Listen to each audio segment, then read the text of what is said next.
We live in a fantasy world now. Reality has been destroyed. This is the time that you really need to pay attention. The probabilities are overwhelmingly on gold's side. That is the best environment to see gold increase its value. Welcome to Palisade's Gold Radio. I'm your host, Tom Bodrovics. Joining me today is Drew Rathgeber, creator of ProGoldTrader.com and an 18-year trading veteran. How are you today, Drew? Doing good, Tom, and how about yourself? Excellent. Thanks for joining me today. Drew, today's conversation, we're going to kind of base around a lot of your, let's say, lessons learned from being in the industry, being a trader and, just dealing with thousands of clients through the years. I was thinking we could start by having you explain a little bit about your background and your certifications and why you ended up, let's say, taking that path. Well, I just like you, in the early 2000s, I was a big gold bug. And I got a job at one of the nation's largest bullion dealers, Monex, in Newport Beach, California. Basically working a floor with me and probably about 50 guys on the floor, selling physical delivery precious metals, whether that was in the bar format or the coin format.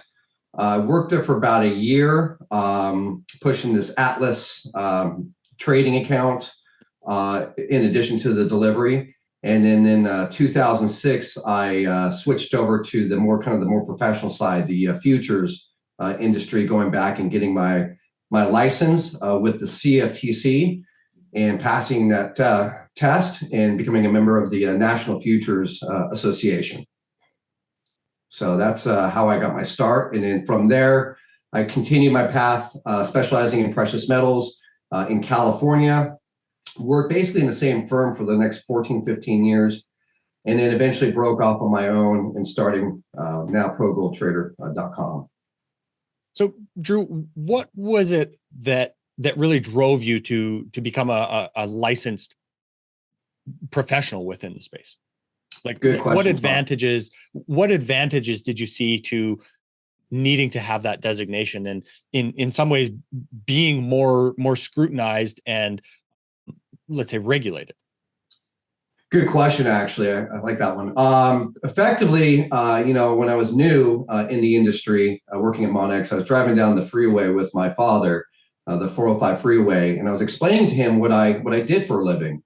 And he just looks at me, and I'll never forget it. And he just looks at me and goes, "Oh, so you resell futures with added costs?"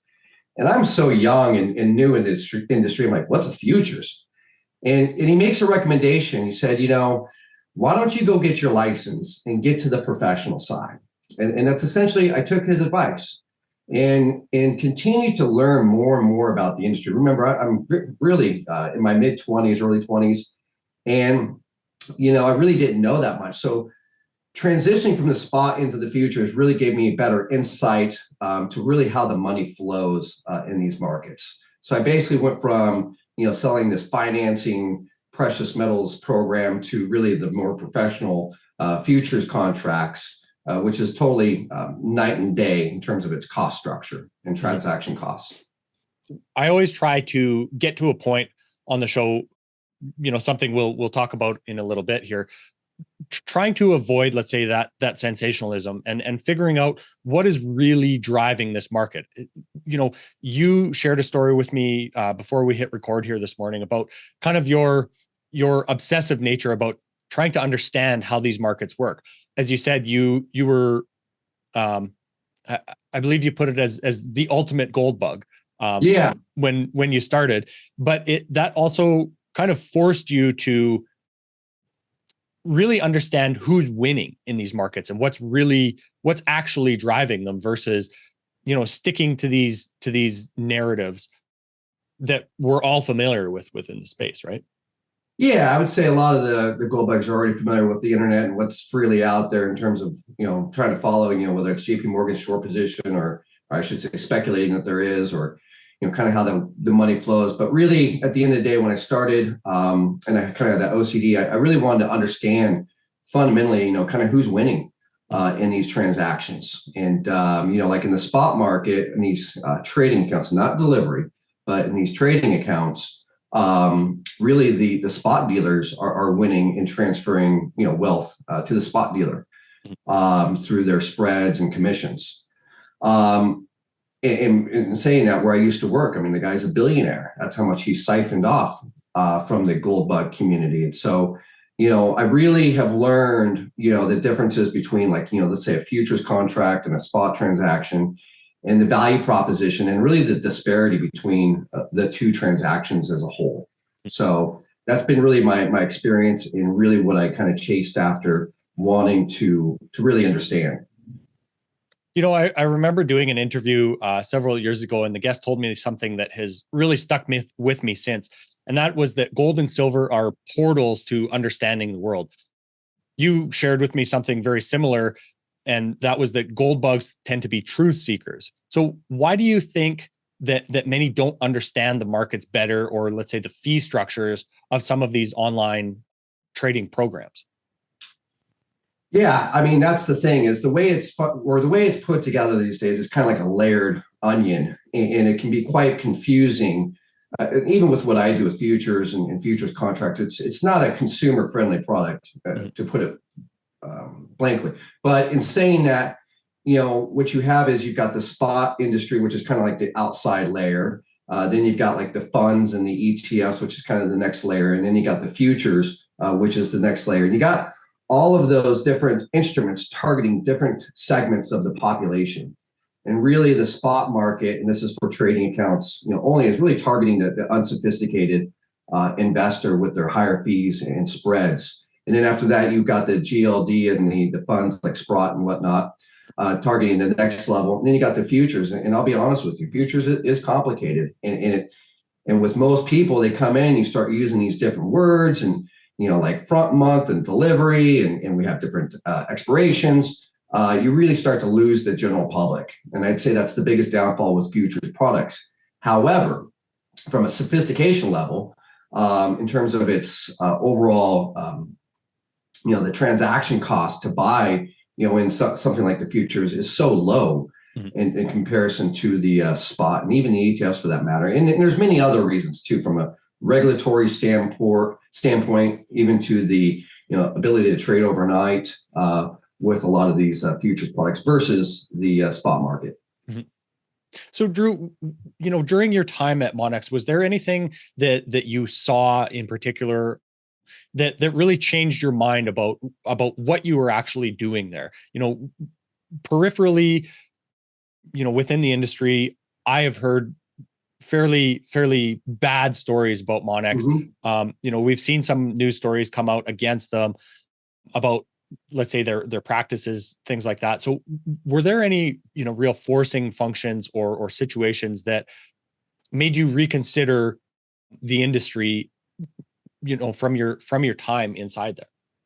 Yeah, I mean, from a moral compass, I only worked there for a little over a year. Once I figured out effectively what I was doing, realized when I got there, I didn't really understand what I was doing. I was new to the industry. I was in my early to mid 20s, but it didn't take me long to fully understand it. Effectively, with a place like Monex, and back then their financing arm, you're just nothing more than an equity raiser, mm-hmm. Leveraging a relationship to raise equity for the owners of Monex.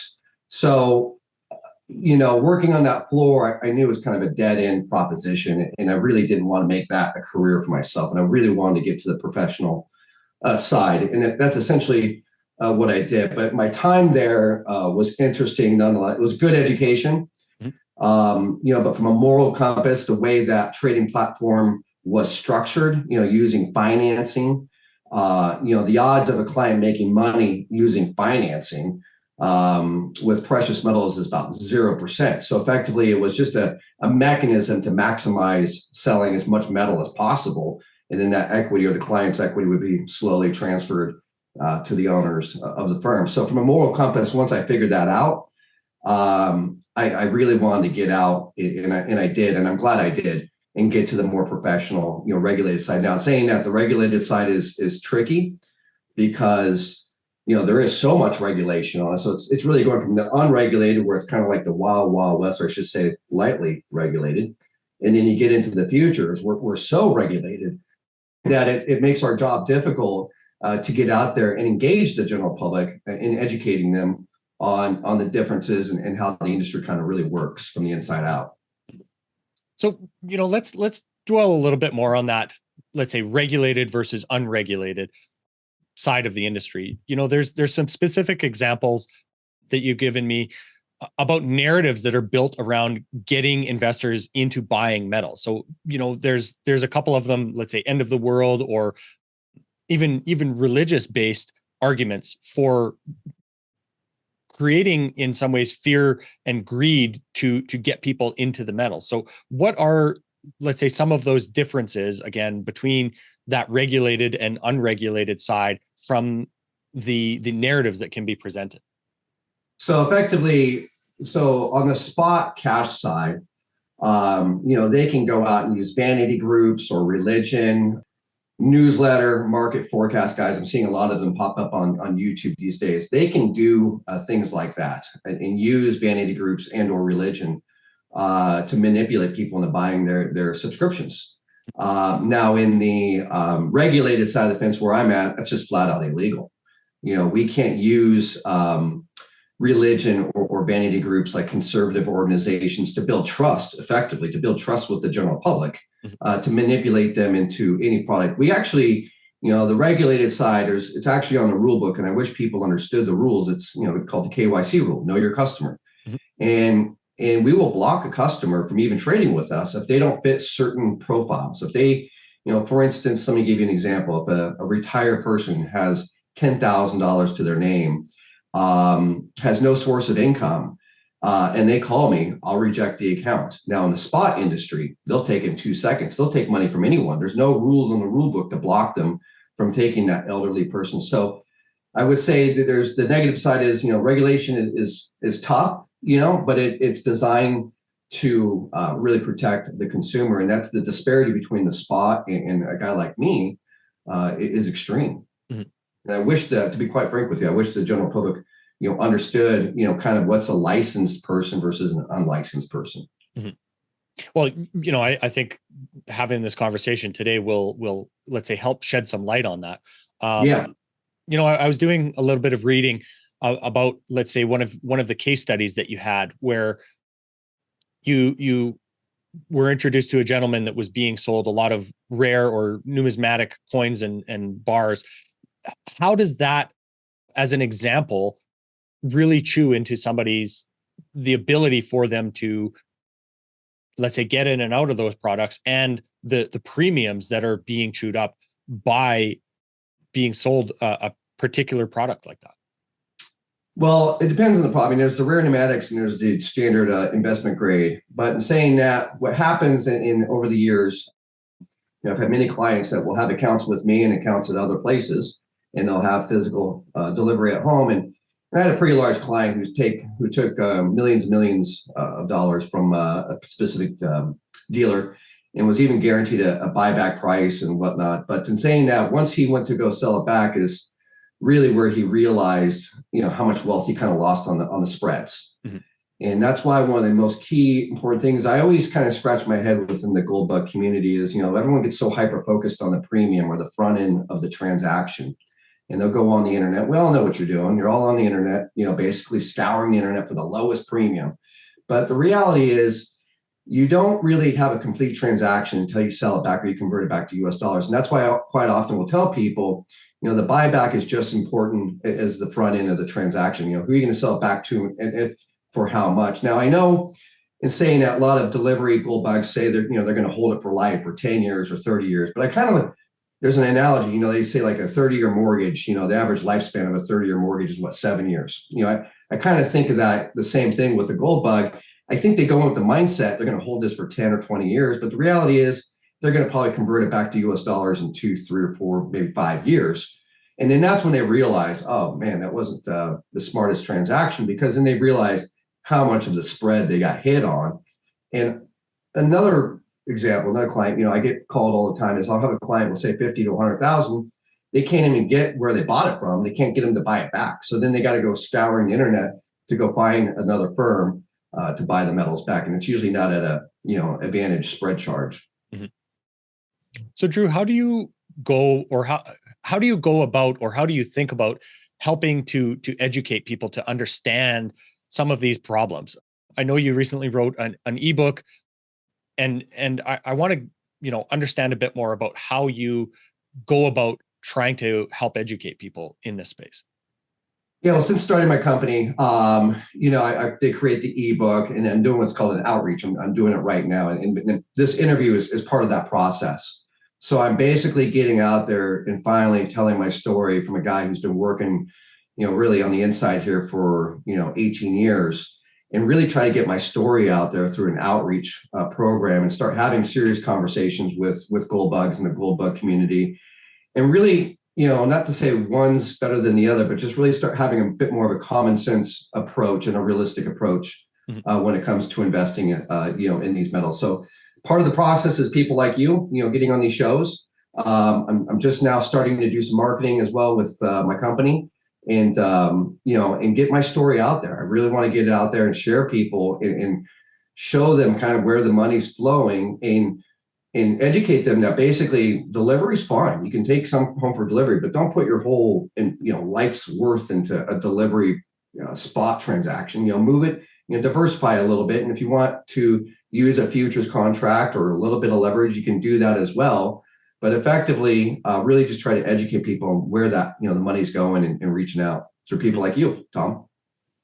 So one of the points that in your last answer that I think is worth going over is the idea that when people go to sell it back, there is a little bit of a misconception with how much the metals really move, or let's say gold in particular really moves per year on an average year. We're all kind of geared and hoping towards maximizing profit from that outlier type year. But when, as you were saying, if you're paying a big premium, then you have a much harder time over, let's say, 2 to 3 years trying to recover the costs of that spread when you're trying to recover, let's say, go back into dollars. Is that right? Yeah, I mean, I think the gold bug community should be more focused on that spread charge. It's paramount. Gold can move quite a bit, but those are kind of one-off years. Like in 1979, it moved up 120%. But saying that on an average basis, it may move 10 to 15%. And then on a good year, and it's kind of on an average, and then on a good year, it may move 30%, plus or minus. So if you're paying 5 to 20% in a spread charge on a delivery transaction, and depending on your timing in the market, it may take you, a year or two, depending on when you bought the metal, to even cover that spread charge. And that's really the thesis of starting my company and really trying to get the gold bug community to focus on is it really doesn't move as much as people tend to think or want it to. Now, going forward, could it be explosive? Absolutely. But I like to look at the law of averages and make decisions on that instead of the one-off situation. And I'll be quite frank with you, people who trade off these small percentage events don't tend to do very well because they kind of jump all in. Versus kind of having more, like I said earlier, common sense approach to this. And that's really what I'm trying to convey and get out there is those spread charges. Mm-hmm. So, Drew, when we're thinking about, let's say, separating the gold community as people, you kind of tend to place them in two buckets. Is that right? Yeah, I mean, effectively, you've got the delivery guys, which they want to hold in their own hand, which is fine. And then you've got the investment accounts, and there's two, which is a huge segment of the industry, is those investment trading accounts that you see out there at the spot bullion dealers or within the futures or within the ETFs. So let's say collectors versus investors, right? Yeah. So effectively, people have to look, reflect and realize, if they take it home, they're now in that collector category. Mm-hmm. Versus the investor is more on the trading account. And they're looked at completely different from the IRS and spread charges and everything. So when you take it home, just realize that's a collectible, effectively deemed by the Internal Revenue Service. And you're in the collector market, which is really not very sophisticated. I'm not going to put it down or say it's not good. It's fine. You've got it. You hold it. And there's nothing wrong with that at all. But saying that if you're taking investment dollars, let's say, 5,000 or more, or say $250,000 or $1 million, and you're taking it into a collector market, you're getting beat up on those spreads pretty bad. And you're actually losing a lot of wealth with those spread charges. Mm-hmm. And like you said, you mentioned the idea of the IRS looks at it differently. How does, let's say, making $1,000 in the like a spot transaction, buying physical, selling it back, how is that treated differently than, let's say, buying a futures contract and making that same type of profit from a tax standpoint? So first of all, I got to put the disclaimer out there. I'm not an accountant, so seek your own accounting advice. But effectively, a collectible is taxed higher. It's at your prevailing tax rate. And then with a futures contract, it's got a combination, short-term versus long-term. Generally speaking, it's 21 to 23% versus the collectible rate, which is going to be at a higher rate. So that is the difference. So all these trading accounts out there, they're taxed as a collectible at a higher tax rate, okay? Versus a futures account is taxed. And that gives us a really unique, even compared to the GLD is taxed as a collectible. Go Google it, I have. So in saying that, there's the tax advantages with futures. Now, saying that, everybody's got a different tax situation. Some people may have significant write-offs or losses. I don't know. So definitely consult your CPA on that. So, Drew, let's also kind of split the investing industry up a little bit. There is, let's say, the spot or physical market, the funds ETFs market, and then the futures market. So let's start with the spot market. What are some of the risks that are associated with that particular portion? Well, with the spot market, the risk factor is, just from a trading account perspective, are you talking about from a spot delivery account? Let's separate it in both facets. Okay. Effectively delivery, there's definitely risk factors with the delivery aspect of it. You've got the spread charges, the buyback is really important. In saying that, and then the transportation, and really at the end of the day, with the spot is who you can sell back to, especially on those larger amounts, let's say 50 to 100 grand, you're bound by those companies' buyback policies. Now you can go into the private market, which is another way of doing it as well. But saying that when it comes to buying or selling it back to these companies, depending on market conditions, they can really name their own price. Or what I call like the pawn shop mentality. You go into these pawn shops and, they lowball you, and next thing you know, they're taking another whack at you. So those are some risk factors with the take-home delivery aspect. Now, from the investment perspective, if you have a trading account somewhere, one of the biggest risks is, you're bound by their trading hours. So effectively, if they're not open at night, you can't, say gold drops 5%, you're stuck in that transaction. Taxed as a collectible, they're the custodian of their funds. The funds aren't segregated. There's lack of regulation, CFTC, NFA, even down to the guy you're working with doesn't go through background check. Like myself, I go through background checks. Now saying that with the funds, the GLD ETFs, in my opinion, they shouldn't even be allowed really, because it's an almost 24-hour market. So how can Congress allow an ETF to be presented in a stock trading account? And let's say hypothetically, Sunday night, middle of the night, gold drops, 5% out of nowhere. You're locked out. You can't trade your ETF. Okay. And that to me is a huge risk factor. And then also in saying that, it doesn't necessarily always follow the price of gold. And then you have the expense ratio. Okay. You just mentioned a couple of the risk factors for the ETFs. Are they also not, let's say, covered by the Commodities Exchange Act? That is correct. So they basically kind of operate almost like a pool. So they're not covered by the Commodity Exchange Act. So the CFTC is not involved in the GLD, and it doesn't come with those same layers of protection, effectively, the segregation and whatnot. So it's a little bit more looser, regulated environment. Still regulated, and I know they got their own private audits and whatnot, but it's just not as regulated as the Commodity Exchange Act. Okay. So then, now let's move to the futures markets and let's say trading within futures contracts. What are some of the risks associated with that as well? Well, that's the thing is they got kind of a bad name from the 1960s. One of the biggest risks is really the leverage, which is too much, and they do that. The reason they have that much leverage where, you can put 5 or 6% down on the contract value. And I think the general public should look at more contract value or one bar. You can look at it as like, buying a bar of gold, 10 ounces, right? Well, you can put down very little on that one bar. So let's just say, hypothetically speaking, gold's trading at $2,000 an ounce. So you buy 10 ounces, that contract value is worth $20,000. Okay. Well, you only need to put down, I'm just going to estimate right now because it does change, 11 or $1,200. Okay. On that micro 10 ounce gold contract.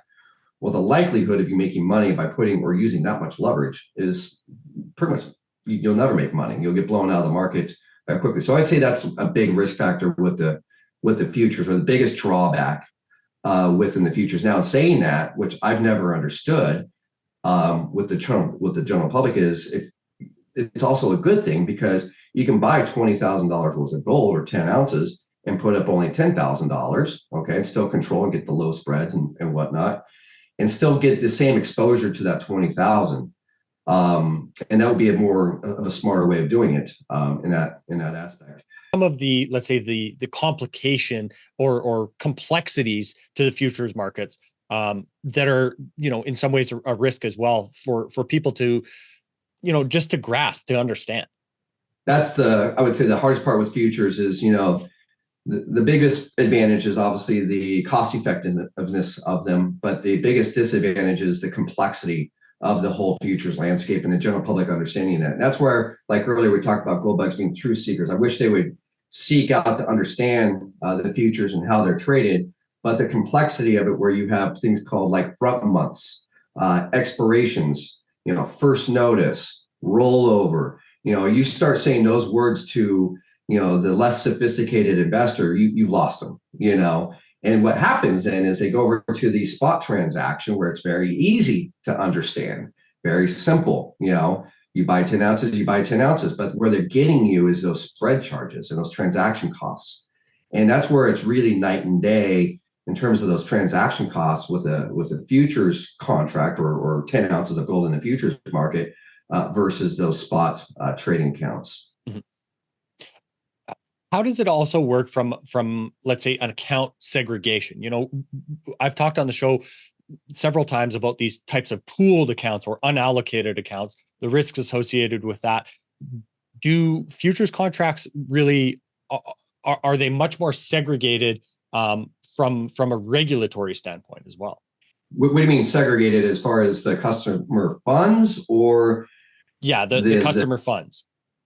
Okay, well, the customer funds, so the way we're designing this is another complexity. We use what's called FCMs, futures clearing merchants. They're the one level down below the exchanges, okay? And the purpose of using FCMs, and this is where you would effectively send your money to, is I don't have access to client funds. They're held by the FCMs, kind of like an escrow account when you buy a house, okay?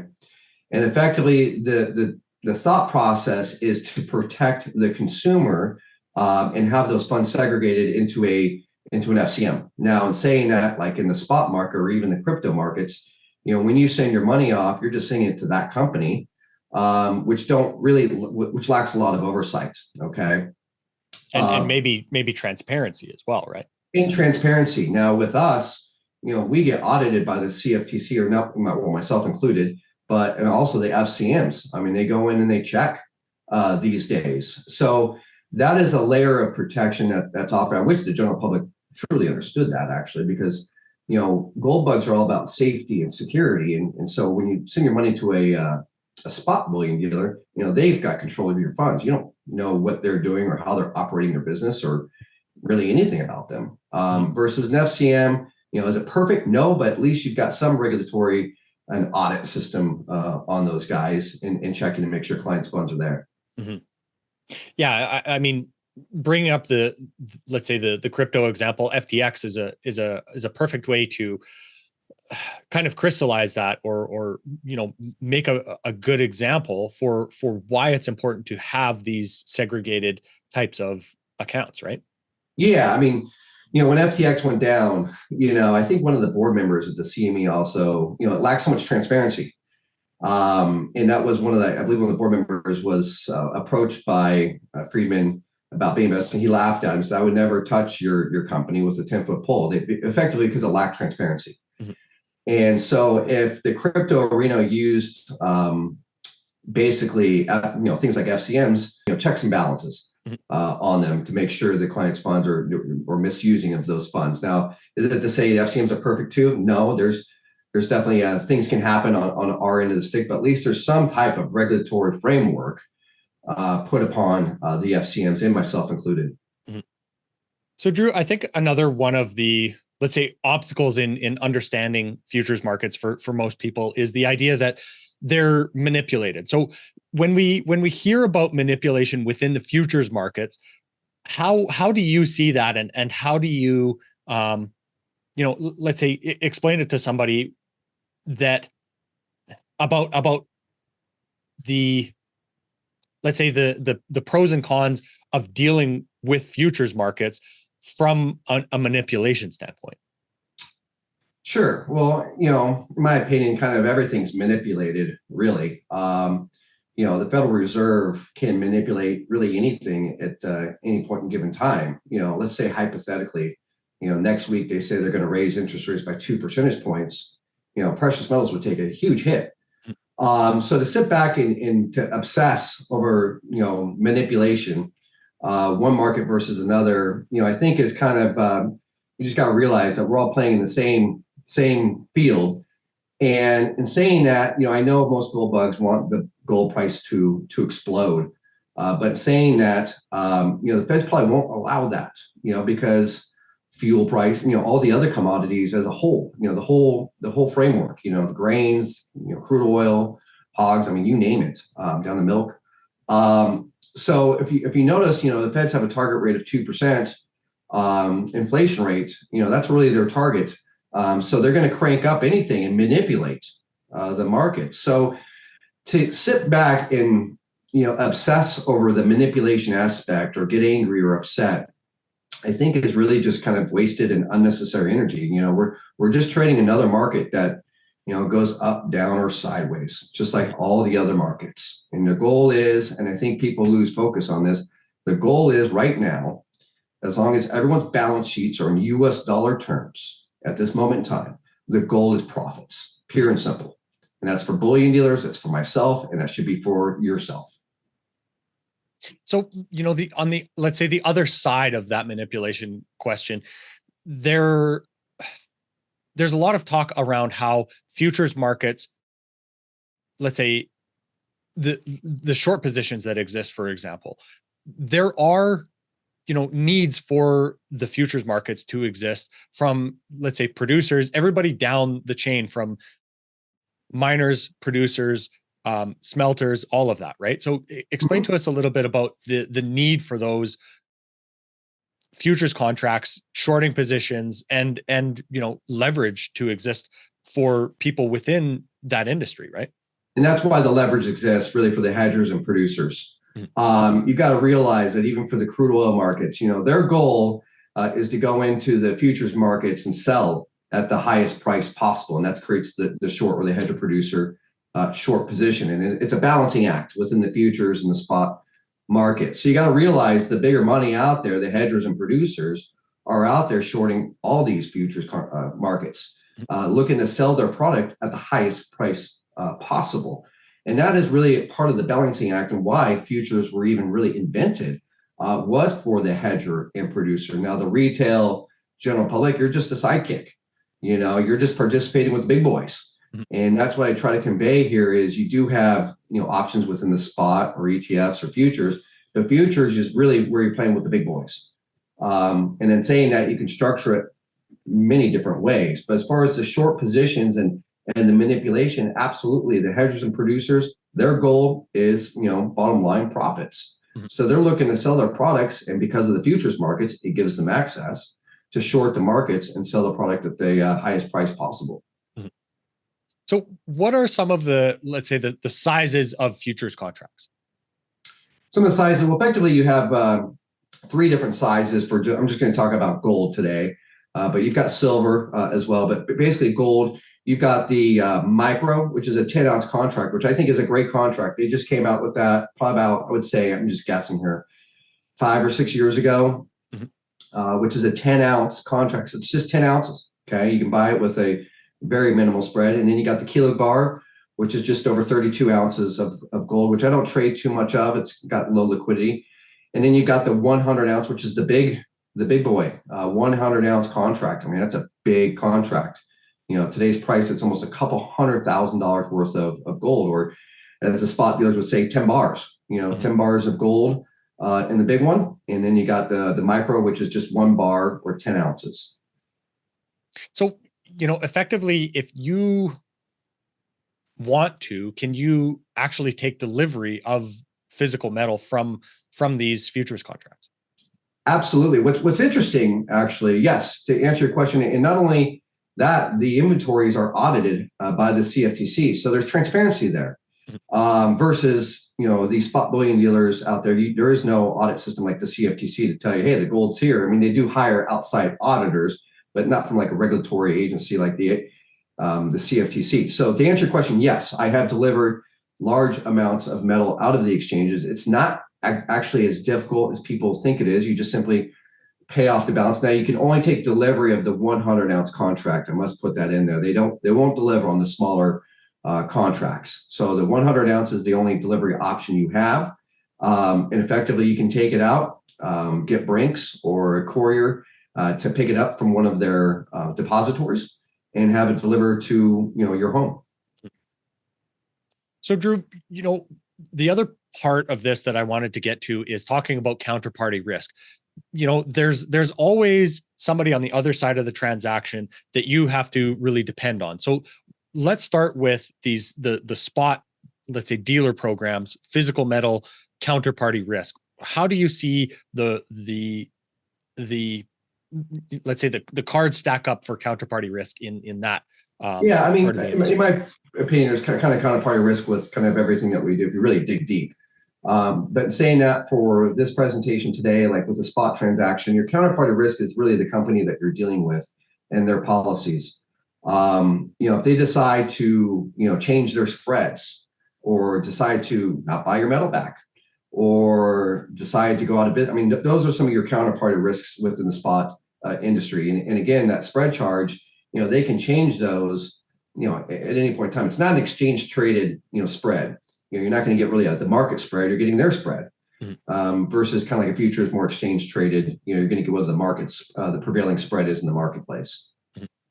So then, how about counterparty risk within, let's say, a spot trading account that you don't necessarily have access to the metal with?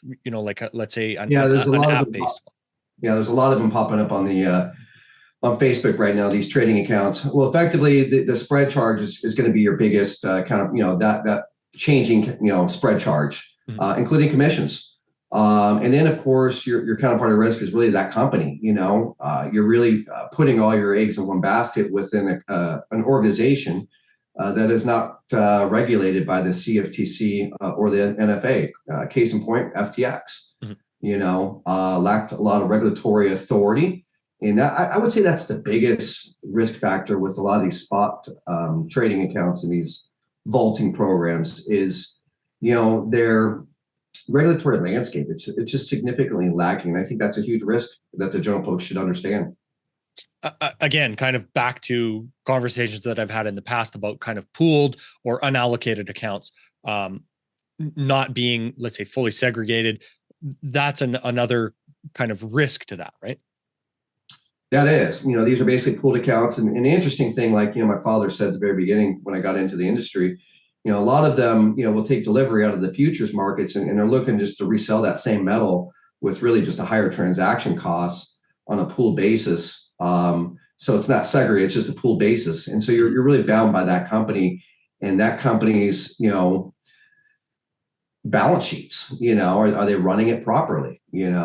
So again, those are some definite risks that you have. Now, there, in my opinion, there's kind of risks with any avenue that you go. Not to say, there's no risks on my end. There's kind of risk with kind of everything. But really, looking at it as a whole and being comfortable with those risks in those trading accounts.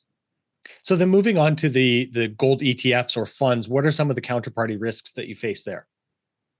Well, I mean, the market hours is probably my biggest thing with them. Not being able to trade at night is a huge red flag and risk for me in terms of that. And again, the ETFs they're regulated, but not as much by the Commodity Exchange Act. Those are basically effectively just non-segregated pools that you're dealing with. So effectively, and also the other risk factor is, the market for precious metals could move significantly, let's say to the upside, but then your GLD account may not move because it's more kind of a paper-based investment, more of a pooled account. So there's that counterparty risk as well, where it doesn't necessarily track the price of the actual metal itself. Mm-hmm. And then what about in the futures markets? What type of counterparty risks exist there? There's counterparty risk, even down to the FCMs. There's definitely risk. I mean, there's regulatory landscape to try and protect, but it's not a perfect system. There's always going to be snags here and there. But in saying that, there's counterparty risk within the FCMs, within their balance sheets. But I will say this: there is at least regulatory framework over these guys that the regulators are trying to lower those counterparty risks as much as possible and create the transparency in the marketplace within the futures. But I would say the FCM level is probably your biggest counterparty risk that you're going to deal with. Now, in saying that, they are regulated and audited and checked, but is there any guarantees? Absolutely not. It's more of everything that you're doing here is a calculated risk, so you just got to think about what are you more comfortable with. Mm-hmm. So then let's say as a blanket over all of these different categories, you explained to me part of the counterparty risk from, let's say, the US government coming back and repricing gold. Explain to me how you see that. Yeah, I mean, that's just another counterparty risk. Do I see this ever happening? No. So let me just put that clear and up front. Mm-hmm. I don't see this ever happening, but I've thought about it. It's just been a thought. What if, the government used to fix the price of gold? So your counterparty risk is, the interest rates. And then what if they just decide to come out and say, you know what, gold is only going to be worth $200 an ounce because we're going to fix it at that price. Do I think they would ever do that in my lifetime? No, I don't think there's a need to. Probably won't happen. But again, in theory, it's a risk that you could be dealing with. Now, in the black market, it would create a black market for the metal and probably would be a much different price if that situation ever happened. But saying that, those are still, I guess I kind of think big picture, and those are still risks that could be, a factor. So I find it interesting that, a gold bug would be so anti-government, but they kind of more or less control the game. We're just, a little fish in a big pond playing along here. And I think we need to focus on our goals more when we're trading these metals. Mm-hmm. Which would be what do you think, let's say, is the ultimate goal for people trading metals? Wealth preservation, first and foremost, lowering your transaction costs and really having a common sense approach between, diversifying between delivery. And then, of course, if you're in the bigger funds, the investment account, not putting all your eggs in one basket in delivery, especially rare pneumatics and the specialty coins. That is the profit center for these bullion dealers. That's where the spreads are really going to get you. And that's where a lot of these account executives and unlicensed guys, they'll bait and switch you into these programs. So really, at the end of the day, wealth preservation and lowering those transaction costs are the two biggest things that people should really be thinking about. And like I said earlier, gold bugs tend to be truth seekers. Start digging deeper, start learning to don't get wrapped up in so much of the conspiracy and the narrative of it, but just start digging deeper and understanding the fundamentals of how it's traded and what is the best instrument for you and what you're comfortable with. Mm-hmm. So for those that are still interested, still listening, tell us a little bit about let's say the program that you have come up with and the trading platform. Well, I started Pro Gold Trading after all these years. I have decided to come out, one, tell my story, two, educate you guys, and really create this new software, this new layout and design I created just for gold bugs, and educate people through progoldtrader.com, basically the futures markets, and start showing people specifically the transaction cost between somebody like myself, ProGoldTrader.com, and a spot transaction or rare pneumatic transaction, or even the ETFs, and really start value proposition. Start having real solid conversations with gold bugs of exactly what their goals are, and then giving them the best advice to going about that. Whether that's saying, hey, you know what, I think you should take 2% of your net worth and take some delivery for just in case. Mm-hmm. But in saying that, let's take the other 15% and put it into this more cost-effective, pro gold trader in a futures contract where you can just sit on it, and so just really start having honest conversations and using the fact that I'm a licensed broker. I'm licensed with the CFTC and NFA, and that comes with merit, and the fact is, we really want to truly, help you guys and give you the best, solutions possible based on your circumstance. Now, realize everybody's got different, circumstances within their financial portfolio and different risk tolerances. I've got some clients where money doesn't matter, and then I've got some clients where money does matter. And so we basically give advice to each individual based on their financial situation. Excellent. And part of it is also like a practice trading account. Is that correct? Yeah. So that's the thing, is within our industry, education is key. We really want you to understand. I mean, that's probably the biggest thing, is we have a 14-day demo. We can extend it. And we really got to teach you. I mean, this is a big thing with our regulators. We really got to teach you the risk versus rewards, and really make sure you understand what you're doing. It's part of our job. So the 14-day demo, you can download it and get live data and start really learning from the inside out, whether that's on your iPhone or your desktop computer. And the layout and design I've built and design is just for the Gold Bug community. Excellent, Drew. Is there anything else that you think is worth mentioning before we wrap up here? No, just other than that, it's great doing an interview with you, Tom. I hope I helped out the general public today, and I hope I enlightened some folks, and I hope people learned something today. Absolutely. That's always our goal here. And of course, again, that all of your stuff is available at progoldtrader.com, right? Yep, it is progoldtrader.com. So excellent, Drew. Thanks for your time today. All right. Take care, Tom. Bye. This podcast is for general informational purposes only. Nothing on this podcast should be taken as investment advice. Guests on this show are not compensated for their appearance.